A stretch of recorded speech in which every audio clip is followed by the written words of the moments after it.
আসসালামু আলাইকুম গাইস, কি অবস্থা সবার? আশা করি ভালো আছেন অ্যান্ড আমি অনেক ভালো আছি। আজকে আপনাদের সাথে শেয়ার করব নতুন আর একটি ব্লগ।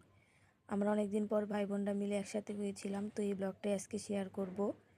আমরা তো আগুন জ্বালাতেই পারতেছিলাম না, খালি নিভে যাচ্ছিল। অবশেষে আগুনটা জ্বালাতে পারি আমরা।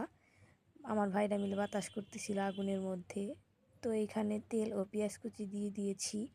এখানে সব ধরনের মশলা দিয়ে কিছুক্ষণ কষিয়ে নিচ্ছিলাম। আমার ভাইয়া নাড়া দিচ্ছিল আর আমার চাচি সব মশলাগুলো এক এক করে দিয়ে দিচ্ছিল।